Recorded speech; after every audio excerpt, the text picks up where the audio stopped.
Hi friends, your welcome to RK Rozgar study. RK Rozgar study YouTube channel में आपका स्वागत है। अगर आप वीडियो से जुड़े हैं तो पहले ही जरूर चेक करें, जिससे आपको पता चलेगा हम किस प्रकार के कंटेंट अपलोड करते हैं। और join Telegram for free PDF class की पीडीएफ पाने के लिए एक टेलीग्राम ग्रुप से जुड़ें, जिसका लिंक वीडियो के डिस्क्रिप्शन बॉक्स में है। इस वीडियो में हम एसएससी जीडी 11 जनवरी 2023 को 4 शिफ्ट में पूछे गए जीके के सभी 20 प्रश्नों को एक्स्ट्रा फैक्ट के साथ कवर करेंगे। इससे यह वीडियो खास तौर पर जो एसएससी जीडी की न्यू वैकेंसी नवंबर महीने में आई है, जिसमें टोटल 26,146 पोस्ट हैं, उसको टारगेट करके यह क्लास चला जा रहा है, जिसका परीक्षा 20 फरवरी से 12 मार्च 2024 के बीच होने जा रहा है। तो देखिए, एसएससी जीडी का हम 2023 में एग्जाम दिए थे, तो जाकर आप वीडियो देखिए। तो देखिए, हम 902 व्यू है प्रेजेंट टाइम में उस वीडियो पे, तो आप जाकर प्लेलिस्ट में जरूर वीडियो को चेक करिए। टाइम वेस्ट न करते हैं, ये क्लास स्टार्ट करते हैं। एनपीसी एक स्वैच्छिक परिभाषित योगदान सेवानिवृत्त बचत योजना है, जो ग्राहकों को व्यवस्थित बचत के माध्यम से अपने भविष्य के बारे में इष्टतम निर्णय लेने में सक्षम बनाती है। तो कौन सी योजना है? तो वो है राष्ट्रीय पेंशन योजना। देखिए, एनपीएस तो राष्ट्रीय पेंशन योजना। यह किस उम्र के बीच में है? तो यह 18 से 65 वर्ष के उम्र के बीच में है। नेक्स्ट प्रश्न पे आ जाएंगे। गोम्फ नृत्य किस राज्य का प्रसिद्ध लोक नृत्य है? देखिए, अपने आप में इंपॉर्टेंट प्रश्न हो जाता है। ऐसे प्रश्न एग्जाम में बहुत ही कुछ टफ लेवल के हो जाते हैं। तो गोप नृत्य किस राज्य का प्रसिद्ध लोक नृत्य है? तो गोप नृत्य ग से गोप और ग से गोवा। तो ग से गोवा, ग से गोप, तो गोवा का देखिए। और बहुत पूछता है कि फुगड़ी, ये बहुत पूछता है कि फुगड़ी किस राज्य का है? तो फुगड़ी कहाँ का है? तो फुगड़ी भी गोवा का है। फुगड़ी कहाँ का है? तो फुगड़ी है गोवा का। फुगड़ी और गोप बहुत ज़्यादा पूछता है। सिग्मो भी पूछता है, तो ये भी गोवा का है। और देखिए, उत्तर प्रदेश का, तो उत्तर प्रदेश का कौन कौन सा है? तो वो है नौटंकी, रासलीला, कजरी, झोरा, जैता और चैपली, ये सभी उत्तर प्रदेश के हैं। और बिहार के कौन कौन से हैं? तो बिहार के हैं विदेशिया, जटा जातिन, ये सब बिहार के हैं। नेक्स्ट प्रश्न पे आ जाएंगे, प्रश्न नंबर 3। निम्नलिखित में से कौन सी राष्ट्रपति की उम्मीदवारी के लिए आवश्यक योग्यता नहीं है? यानी कि राष्ट्रपति का अगर आप उम्मीदवार यानी चुनाव लड़ने वाले हैं, तो उसके लिए कौन सी योग्यता नहीं है? लोकसभा के सदस्य के रूप में चुनाव के लिए योग्य हो, बिल्कुल सही। न्यूनतम 35 वर्ष की आयु हो, बिल्कुल सही। देखिए, क्वेश्चन पूछता है कि राज्यपाल, उपराष्ट्रपति या उपराज्यपाल या राष्ट्रपति बनने की न्यूनतम आयु कितनी होती है? तो वो होती है 35 वर्ष। भारत का नागरिक हो, बिल्कुल सही। लेकिन उच्च शिक्षा प्राप्त किया हो, ये उसमें नहीं है। भारत के राष्ट्रपति बनने के लिए भारत के राष्ट्रपति के पास उस शिक्षा की डिग्री हो, ये संविधान में उल्लेखित नहीं है। नेक्स्ट प्रश्न पे आ जाएंगे, प्रश्न नंबर 4। भारत में दशकीय जनगणना कराने की जिम्मेदारी किस मंत्रालय की है? देखिए, इससे पहले पिछले वाले शिफ्टों में क्वेश्चन पूछा कि भारत में दशकीय जनगणना से रिलेटेड, हर शिफ्ट में जनगणना से रिलेटेड एक क्वेश्चन पूछ रहा है। तो भारत में दशकीय जनगणना कराने की जिम्मेदारी किस मंत्रालय की है? तो वो गृह मंत्रालय के अंतर्गत आता है। देखिए, वेरी वेरी इंपॉर्टेंट प्रश्न। बहुत लोग इसे सांख्यिकी मंत्रालय करेंगे कि सांख्यिकी गिनती की है, तो नहीं, ये गलत हो जाएगा। इसका सही आंसर हो जाएगा गृह मंत्रालय। वेरी वेरी इंपॉर्टेंट प्रश्न, यह गृह मंत्रालय के अंतर्गत आता है।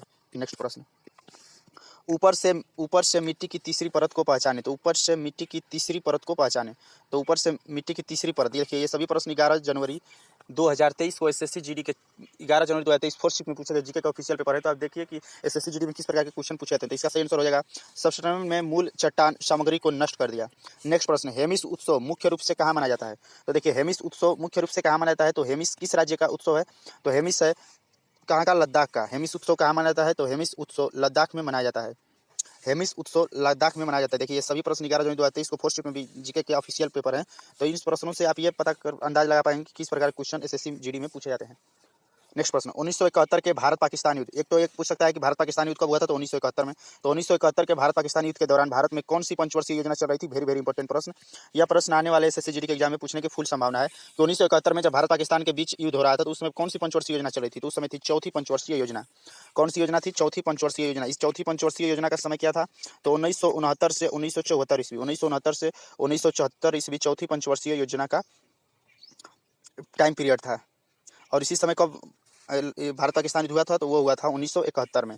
कब हुआ था? तो 1971 में। क्वेश्चन पूछेगा कि योजना आयोग का नाम बदलकर योजना आयोग का वर्तमान में किस नाम से जाना है? तो योजना आयोग को वर्तमान में नीति आयोग के नाम से जाना है। 1 जनवरी 2015 को प्रधानमंत्री नरेंद्र मोदी द्वारा योजना आयोग का नाम बदलकर नीति आयोग कर दिया गया। तो योजना आयोग भारत पूछा कि भारत में टोटल कितनी पंचवर्षीय योजना चली? तो भारत में अभी तक टोटल 12 पंचवर्षीय योजना चली। अंतिम कौन थी? तो अंतिम थी 7 से 12। और देखिए, प्रथम पंचवर्षीय योजना 1951 से 56 तक प्रथम पंचवर्षीय योजना चली थी, जो कृषि पर आधारित थी, जिसे हेरेड डोमेन मॉडल पर आधारित माना जाता है। नेक्स्ट प्रश्न, भारत में हरित क्रांति का पहला चरण किस समय से किसके मध्य था? तो वो था 1960 से 1970 के मध्य। भारत में हरित क्रांति का पहला चरण 1960 से 1970 के मध्य था।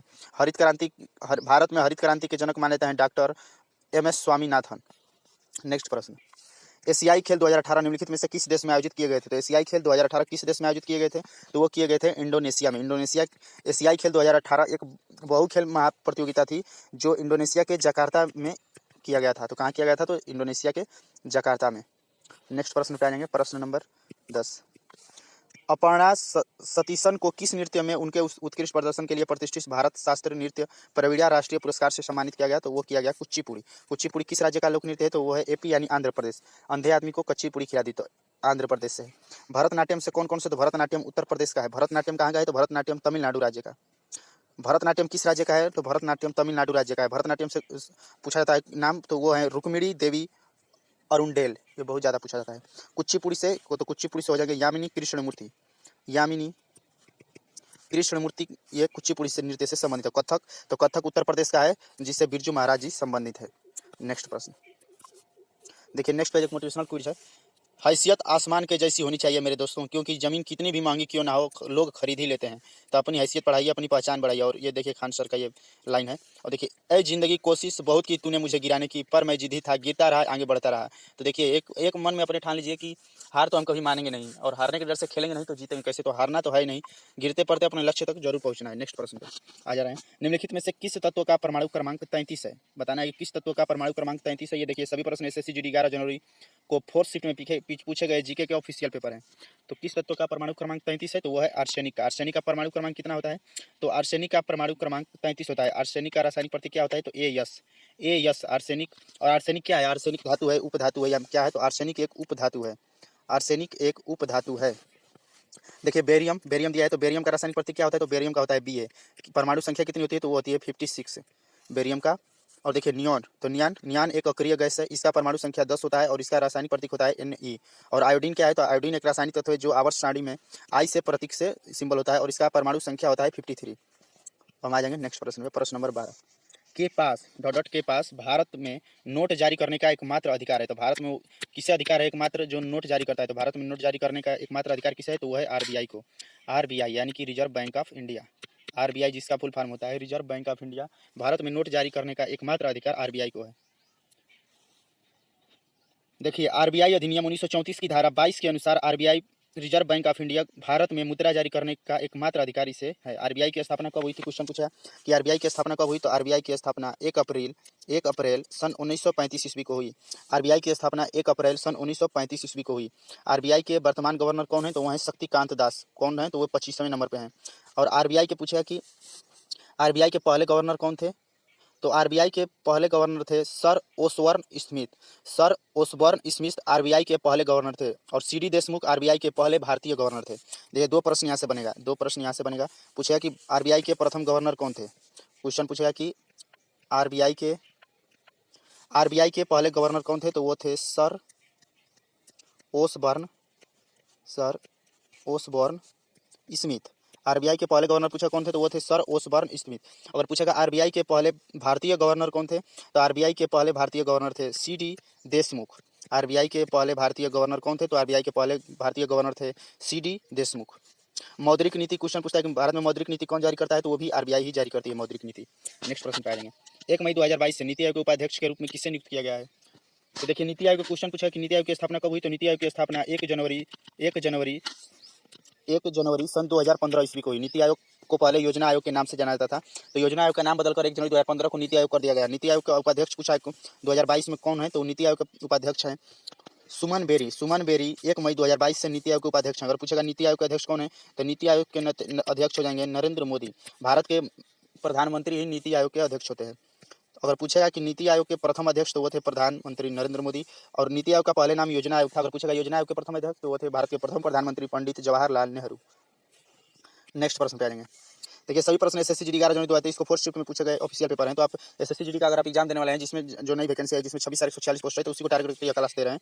तो आपको पता चल सके किस प्रकार के जीके क्वेश्चन एसएससी जीडी में पूछे जाते हैं। चूंकि मौर्य साम्राज्य इतना बड़ा था, इसलिए अलग अलग हिस्सों पर अलग अलग शासन किया जाता था। डॉट के आसपास के क्षेत्र सीधे नियंत्रण में था। सम्राट के नियंत्रण में कौन सा क्षेत्र था? तो वो था पाटलिपुत्र। देखिए मौर्य साम्राज्य बहुत बड़ा था, तो इससे अलग अलग क्षेत्र में अलग अलग हिस्से पर शासन किया जाता था, लेकिन पाटलिपुत्र एक ऐसा स्थान था जो सीधे सम्राट के अधीन था, पाटलिपुत्र। नेक्स्ट प्रश्न। खलीफा की तात्कालिक शक्तियों की रक्षा के लिए में बॉम्बे में एक खिलाफत समिति का गठन किया गया। कब किया गया? तो वो किया गया था मई 1919 में। मई 1919 में बहुत पूछता है। रोलेट एक्ट कब आया था? तो रोलेट एक्ट भारत में आया था 13 अप्रैल 1919 ईस्वी को। रोलेट एक्ट 13 अप्रैल 1900। जलियांवाला बाग पूछता है कि जलियांवाला बाग हत्याकांड कब हुआ था? वो भी 1919 ईस्वी में हुआ था, अमृतसर नामक स्थान पे। अब हम आ जाएंगे नेक्स्ट प्रश्न पे। निम्नलिखित में से कोशिका आकार का कौन सा युग्म सही है? लाल रक्त कोशिकाएं गोलाकार होती हैं, तो लाल रक्त कोशिकाएं गोलाकार होती हैं। मांसपेशी कोशिकाएं धुरी के आकार की होती हैं, तो मांसपेशी कोशिकाएं धुरी के आकार की होती हैं। बिल्कुल सही आंसर है। तो इसका सही आंसर क्या हो जाएगा? इसका सही हो जाएगा आंसर नंबर 2, धुरी के आकार यानी स्पिंडल के आकार की। तो इसका ऑप्शन नंबर 2 सही आंसर हो जाएगा। नेक्स्ट प्रश्न पे आ जाएंगे। ये सभी प्रश्न 11 जनवरी 2023 को फोर्थ शिफ्ट में पूछा गया, जीके का ऑफिशियल पेपर है। निम्नलिखित में से कौन सा कर्तव्य भारतीय संविधान में 42वें संविधान संशोधन द्वारा नहीं जोड़ा गया? तो देखिए इसमें से कौन सा बताना है कि 42वें संविधान संशोधन द्वारा नहीं जोड़ा गया है। तो देखिए देश की समग्र संस्कृति की स्मृति पहचान और महत्व देना, ये देखिए ये 42वां संविधान संशोधन द्वारा जोड़ा गया। सार्वजनिक संपत्ति की रक्षा और हिंसा का त्याग करना, यह भी जोड़ा गया 42वें संविधान संशोधन द्वारा। भारत की संप्रभुता, एकता और अखंडता को बनाए रखना, उसकी रक्षा करना, यह भी मौलिक कर्तव्य में जोड़ा गया। मौलिक कर्तव्य पूछा किस देश के संविधान से लिया गया है? तो मौलिक कर्तव्य रूस के संविधान से, इसे यूएसएसआर भी कहा जाता है। तो मौलिक कर्तव्य रूस के संविधान से लिया गया है। किस आर्टिकल से संबंधित है? तो मौलिक कर्तव्य भाग 4 में, मौलिक कर्तव्य भाग 4 में आर्टिकल 12 से 35, आर्टिकल 51 ए से संबंधित है। 42वां संविधान संशोधन पूछा कब हुआ? तो 42वां संविधान संशोधन सन 1976 ईस्वी में हुआ था। 42वां संविधान संशोधन सन 1976 ईस्वी में हुआ था। तो देखिए इसका सही आंसर होगा 6 से 14 वर्ष की आयु तक के बीच बच्चों को शिक्षा का अवसर प्रदान करना, यह 42वें संविधान संशोधन के तहत नहीं जोड़ा गया था। ये 86वें संविधान संशोधन की तरह जोड़ा गया था। प्रश्न नंबर 18, सितंबर 2022 में भारतीय रिजर्व बैंक द्वारा यस बैंक के गैर कार्यकारी असांख्यिक अध्यक्ष के रूप में किसे मंजूरी दी गई? तो वो दी गई राम सुब्रमण्यम गांधी जी को, राम सुब्रमण्यम गांधी को। नेक्स्ट प्रश्न पे आ जाएंगे, प्रश्न नंबर 19। पुरुष वर्ग में फेंके गए डिस्कस में उपयोग किए जाने वाले डिस्कस का व्यास और वजन कितना होता है? तो पुरुष वर्ग में जो डिस्कस फेंका जाता है तो उसका वर्ग कितना होता है? एथलीट थ्रो में जो पुरुषों जो धातु यूज की जाती है वस्तु, तो उसका वजन कितना होता है? तो उसका वजन होता है 2 किलो और व्यास होता है 22 सेंटीमीटर। नेक्स्ट प्रश्न, ये सभी प्रश्न 11 जनवरी को फोर्थ शिफ्ट में पूछेगा, ऑफिशियल पेपर है। 2019 में कितने मिलियन टन कच्चे इस्पात उत्पाद के लिए भारत विश्व कच्चे इस्पात उत्पादकों में दूसरे स्थान पर रहा? तो वो कितने पर रहा? तो वो रहा 111 मिलियन टन कच्चे इस्पात उत्पादन के साथ। Next page. तो देखिए थैंक्स फॉर वाचिंग, वीडियो को देखने के लिए धन्यवाद। अगर वीडियो पसंद तो लाइक करिए, शेयर करिए, सब्सक्राइब करिए, कमेंट बॉक्स में कमेंट करके अपनी राय जोड़ दीजिए। क्लास आप रोजगार स्टडी यूट्यूब चैनल पे देख रहे थे, चेक प्लेलिस्ट अगर वीडियो जुड़े तो प्लेलिस्ट जोड़ चेक करें। Join Telegram for free PDF class की पीडीएफ पाने के लिए टेलीग्राम ग्रुप से जुड़े, जिसका लिंक वीडियो के डिस्क्रिप्शन बॉक्स में है। और नेक्स्ट पार्ट 9 कमिंग सून। अगर आप लोगों का अच्छा सपोर्ट रहा तो हम नेक्स्ट पार्ट 9 भी जल्द लेकर आएंगे। तो थैंक्स फॉर वाचिंग, वीडियो को देखने के लिए धन्यवाद।